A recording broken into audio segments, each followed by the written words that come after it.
this special COVID-19 team member edition of the Opis Pulse. Let me start by saying that I cannot say how incredibly grateful both I and the whole Wood family are for your compassion, care, and dedication to our customers, and especially to each other. As you know, what we are as a nation and a world going through is unprecedented.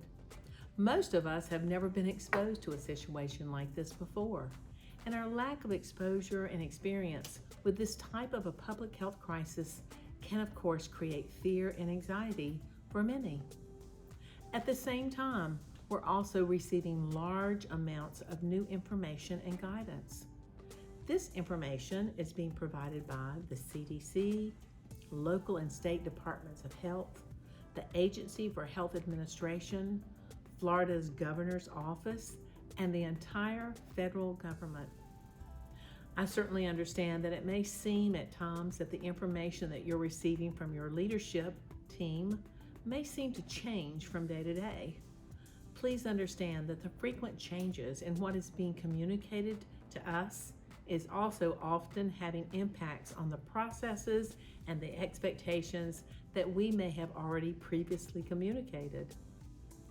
I know this can cause confusion and create questions or concerns for team members. So this is why I wanted to communicate directly from me to you. I'm asking you to please trust me when I say that all the decisions and process changes are being communicated to you, are being made with the safety of the customers and the team members in the forefront of all of our minds. If you have any questions on the expectations and communications that are being shared with you, please speak with your department manager or the learning specialist. They'll be happy to assist you and give you clarity and try to answer your questions. I have also established a COVID-19 committee for Opis. This committee meets every day to review any new information, guidance, and to address any questions that may arise and require direction. Communication is then sent to your service location leadership, who then shares it with you. So first, I'd like to talk about reusable cloth mask. With the guidance of the Department of Health, the Agency for Healthcare Administration, and the Florida Healthcare Association, we had made the decision to supply and endorse the use of cloth reusable masks. This is for use in non-isolation situations for all team members. We did this in an attempt to preserve our supply of isolation type supplies, particularly masks, for true customer isolation situations. We have also developed a guideline for the daily use, cleaning, and disinfection of reusable cloth masks.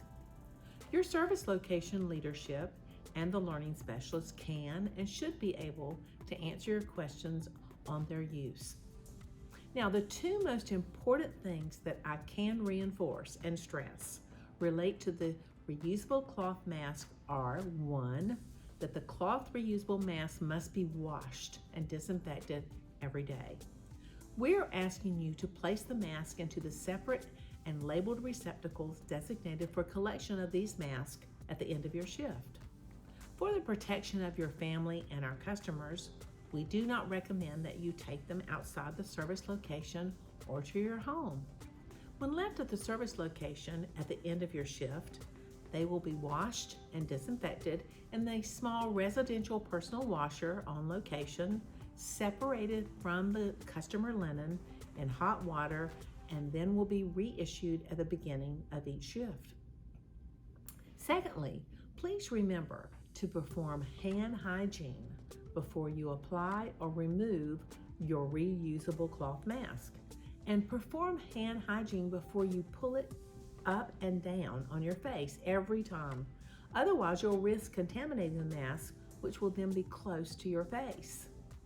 Now, regarding the use of all other personal protective equipment we call PPE, I want to reinforce our current approach related to all PPE. For example, isolation gowns, goggles, face shields. We want you to understand that this type of PPE is only to be used when a customer is placed on contact and/or droplet precautions. Again, we're doing this best to conserve the PPE inventory we currently have for use in true isolation situations. You will know if a customer is on any type of isolation when you see a stop sign posted on the customer room doors. When you see the stop sign before entering, you must see the nurse who will explain the appropriate use of all the PPE needed to care for that particular customer. I also want you to know that we are consistently monitoring our supply of PPE and taking all the necessary steps available to obtain additional PPE, both through our regular suppliers and through the county and state emergency management services. We have all been asked to practice appropriate social distancing, both at work and outside of work. So I want to stress the best advice we have to guard against the spread of the virus is for everyone to follow the social distancing guidelines that we have been given by the CDC, the Department of Health, and even our president. Expectations for social distancing should be followed whether you're at work or while you're out in the public to get necessary personal supplies. So please remember the following guidelines. Keep a space of 6 feet between you and the next person. Wash your hands frequently. Keep your hands away from your face. Follow shelter-in-place orders from the governor when you are not working. Limited customer contact in an effort to reduce customer exposures to our team members. We have asked the leadership team at your service location to review and adapt team member work assignments as appropriate. Our intention here is to ensure that team members are interacting with a limited number of the same customers every day. This is necessary because if we were to have a positive COVID-19 case, at that point we must notify the health department and take our guidance from them. But our current understanding is that anyone who has come in contact with the positive customer or team member will be requested by the health department to self-quarantine at home for a specified period of time, possibly up to 14 days. As you can imagine, that will significantly impact our ability to maintain necessary staffing levels. Therefore, we should take steps to ensure that team members, as much as possible, be assigned to a specific wing of the center and only work that specific wing until further notice. In addition, we recommend that as much as possible, that our managers have no direct contact with customers. This means that only direct care team members will be answering call lights on their assigned wing until further notice. Environmental staff can enter the customer's room for cleaning and delivering of personal items, but also need to practice social distancing and wear the washable mask provided. The rehabilitation staff should not be assisting with direct care at this time and will only be performing one-on-one therapy with customers at bedside with the same customers and not overlapping customers. In addition, we will place a sign-in sheet in every customer room, and that's the expectation that each team member who enters that customer room will be required to sign the sign-in sheet every day. This will be important to provide to the Department of Health should we ever have a positive case. Now, I understand that's a lot of what I've said is contrary to our Opis mission and our usual expectation and approach to care. However, we believe that everyone following these steps is the best way to lessen exposures, keep our customers and our team members safe, and to be able to provide ongoing care in the case of a crisis. I also felt that it would be appropriate to discuss work attendance expectations during this pandemic. I understand that some of our team members may be anxious and fearful about contracting this virus and bringing it home to their families, and that is certainly a valid fear and concern. We are understanding and compassionate about those fears, but we're also following all the recommended guidelines from our state and federal leaders and the CDC to protect our team members and our customers. Further, we have resources available at Opis to help you to cope with those fears. I encourage you to reach out to your manager or to the Opis HR department.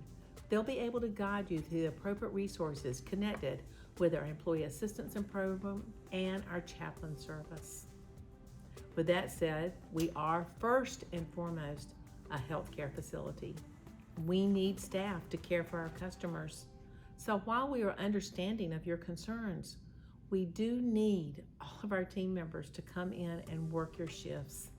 If you're able to pass our team member screening tool, we implore you to continue to come to work.